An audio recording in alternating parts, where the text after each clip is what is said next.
Welcome back. All our top stories can be found on our website, channelstv.com, and on youtube.com/channelsweb.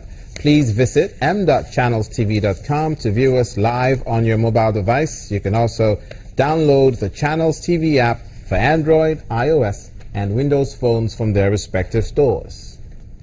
We'd also like to encourage you to use the Eyewitness feature in the Channels TV app. If you have pictures or videos you'd like to share with us, just tap the application on your device, swipe to reveal the Eyewitness menu, and follow the instructions. Now, News Across Nigeria presents some facts about Ondo State, just to remind us of the important attributes of this great state of southwest Nigeria. Its capital is in Al-Makura.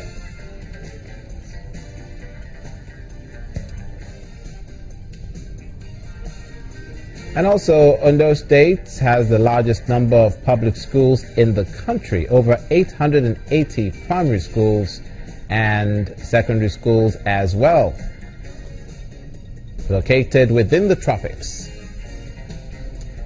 Natural resources in the way of oil and gas, crops, cocoa, palm products, rubber, maize, coconut, yam, and cassava.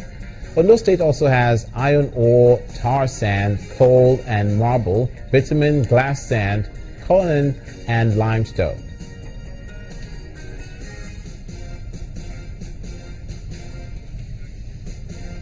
And do you know that 65% of the state's labor force work in the agriculture subsector? The governor, Dr. Olusegun Mimiko. Now, the scarcity of petroleum products took a turn for the worse this weekend due to the lack of supply of products in Edo State, leading to a rise of PMS in price to over 200 naira per litre. While some supply came into Benin City on Saturday, residents of the state had a hard time queuing to purchase it. The Task Force on Petroleum Monitoring, however, said they will ensure that those who do have the product sell them. Filling stations besieged by vehicles, some of which camped overnight just to buy fuel. The price of the product has risen to 200 naira and even more per litre. Since around 3 o'clock, now we there yes this morning, they refuse to give us fuel. They open the gate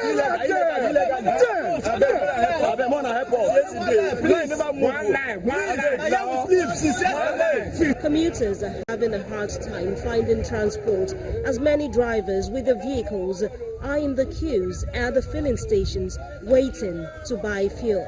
We have river in our backyard. We are thirsty. We are thirsty in the sense that we have fear. We have crude oil in our backyard, in our community, being exploited, but we don't get fuel. Why? What is wrong with our leaders?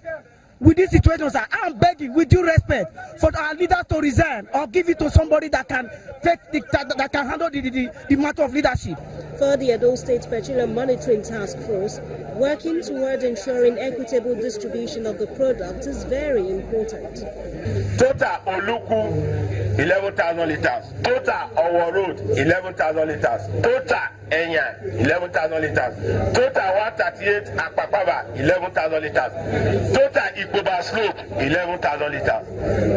You need to know where with the station we get for that price. And I'll let task force will let you know. Now because the first talk say we'll let you know those stations we get them, so that if you wait here, you see say you never see reach your turn, you go now go those ones where I don't announce. It is hoped the monitoring team's efforts will stem the suffering for now, while Nigerians continue to expect a solution to the fuel scarcity situation.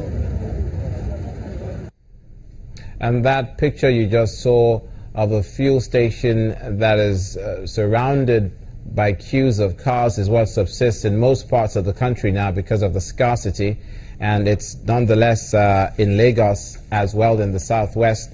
And we have in the studio with us Dr. Daniel Adeoye, who's a renewable energy expert, a research fellow at Cardiff University, UK, and a technical and program lead 2016 Energy Forum. You're welcome to News Across Nigeria. Thank you very much, Olumide. Is conceivable that alternatives to this problem that will alleviate the hardship should begin to be considered now. Very true, Olumide. What sort of alternatives do you think can help to alleviate the situation? Very true. So if you look at currently the consumption of petrol and diesel in Nigeria, the profile shows that at the moment Nigerians spent about 3.5 trillion naira purchasing petrol and diesel for powering portable generators in 2012. Now that gives us a very, very good reason to worry, because the national budget for this year is about 6 trillion naira. So really about 50% of our national budget is spent by households and businesses purchasing fuel to power portable diesel generators because they don't have this available electricity supply. So but then the question will be, how can we provide electricity supply to our households and businesses? So what you're saying is that the cost of diesel and petrol is pretty dear, it's pretty steep when you bring other factors that you're going to talk about now. Very true, yeah, because you think about it, it's not just the transportation sector that is competing for this demand for petrol and diesel now. You now have households who also want to get a part of this commodity to power their generators at home, and that brings us to think critically, how can we help households, businesses, hospitals to generate electricity in a more sustainable way without having to compete for fuel with transport workers and people who want to drive their cars to work and to their businesses. Is this where renewable energy comes in? Exactly. And so that brings us to the question where currently at the moment in Nigeria, we've got some 80 million people, you'll be shocked, who currently do not even have connection to the electricity grid. That's about 82% of households in Nigeria. So that's really worrying, because you think about how much you've invested over the last 20 years building gas-fired plants, investing in the transmission infrastructure, and that means even if all of that works, some 80 million people will still be living without electricity supply. That's, absolutely a cause for concern. How can we grow the economy? How can we thrive and prosper? How can people at home relate to this grand challenge if we don't also think about how do we fast track electrification, universal electrification access to those currently living without, and for those who are currently connected to the grid, how do they provide their electricity supplies in a more sustainable way? Well, one of the reasons given is that we're not refining our oil. So if we refine it, we'll get more supply to our people and possibly help to export to other countries as well. So if we build refineries, as it's being built and touted in some regions of the country now, it'll help to alleviate the problem. But this other juxtaposition you're talking about of renewable energy, how practical is it, and can you give us an example? So for instance, at the moment, if I draw a cue from the experience in the UK currently provides about 5 gigawatts of electricity supply capacity from wind energy sources, and this is particularly offshore wind. On onshore wind sources, the UK already generates about 7 gigawatts. I mean, think about it, Nigeria currently has an operable capacity of 4 gigawatts. So in the UK, for instance, your installed capacity of offshore wind farms alone is almost equal to what Nigeria as a country is producing. Okay, so wind power, but do we have the same climate? So for us in Nigeria, do we have the same climate for that to work? For Nigeria, the regions where wind will thrive will be at the coastal regions, and then in Plateau State, where Nigeria has got one of the most excellent wind resources. But for Nigeria, the key one, which we must focus on, is our solar resource. We've got one of the best solar resources across the world, and then the question is, why are we not developing it? Now, a lot of businesses, off-grid firms they are called, are doing a lot to develop this technology for households, for businesses. Now, one of the main challenges is the initial cost. So for a small household, you're looking at roughly a capital cost of a little bit above 200 to 300,000 naira. But there are innovative That's schemes. expensive. It is, but there are innovative schemes such as your pay-as-you-go solar systems that allows you to pay a very, very small fraction of that upfront, maybe 10% upfront, and then you can pay monthly over a period of 2 years, and then after that you own the system. So for instance, you rent Given to the population, own. sorry to interrupt you, given the population of the country, given our peculiar urban and rural societies, Very true. yeah, how have all those things been taken into consideration? Don't they need to be taken into consideration? Absolutely, Comparing they it do. to the UK. Very true, Because they do. You were mentioning the Very United true. Kingdom. And I so- think that's the challenge, is that we must look at the resources we've got. So in the UK, their own resources, the wind resource. In Nigeria, our own resource is the excellent solar resource, and we must look at how can we develop that on a national scale. How can we use that to rapidly provide supplies, electricity supply sustainably to businesses and households. When you say the sun can power households and businesses and industries across the country Very true. in Nigeria, Very true.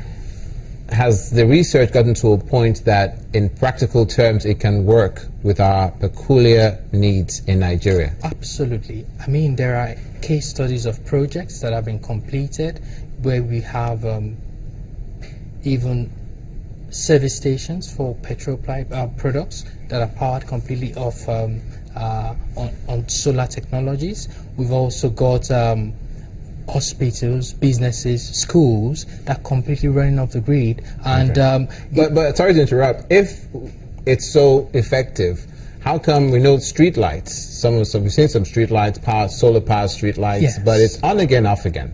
Now You know, that's- so if the street lights can be consistent with the power Yeah. generated, then how are we going to trust that whole industries and the entire country can benefit from solar power? Now that's a very, very good point, Olumide, because if you really look at it, many of these projects you're talking about, the street light projects, perhaps have been implemented through government contracts. And you'd agree with me that one of the greatest challenges there is they are implemented using very substandard technologies, and within 2 to 3 months they break down. So that's a real cause of concern, because for those experts who accept and know the capability of these technologies, if they are well implemented, if they are well developed, we are looking for an opportunity where the government can, engage with the private sector to ensure that standards are put in place to make sure that any project that is implemented is, advanced using the best technologies that are available, which are not substandard. Okay, very quickly, finally, Yeah. the accessibility of it. How accessible is it to begin to start for the government to take advantage of these new technologies? Yes. And you mentioned its affordability as well. Yes. So for the accessibility at the moment, it's really, really surprising. I mean, it's a challenge that many of the technologies, about 80% of the components, your solar panels, the battery energy storage systems, your inverters, to convert the direct current to alternating current, are imported from outside of Nigeria. And the challenge of the currency, the foreign exchange, So it's is still also going to be affecting that. expensive. Exactly. Doctor. So it's also thinking, how can we incentivize the private sector to ensure that Nigeria can start to manufacture these technologies locally, to make it to further drive down the cost, and to make sure that our households and businesses can embrace it on a very large scale. And we hope that is something that is under consideration as we go forward in the nation to providing sustainable power for the entire country. But that's as far as we can go. Thank you very much, Olumide. I've been speaking. Thank you very much, Doctor Daniel Adeoye, who is a research fellow at Cardiff University and an expert on renewable energy. Thank you for coming on News Across Nigeria. Thanks for your kind help. Thank you. Now we're going to take a break, and when we come back, naval officers graduate from the School of Engineering to maintain maritime security.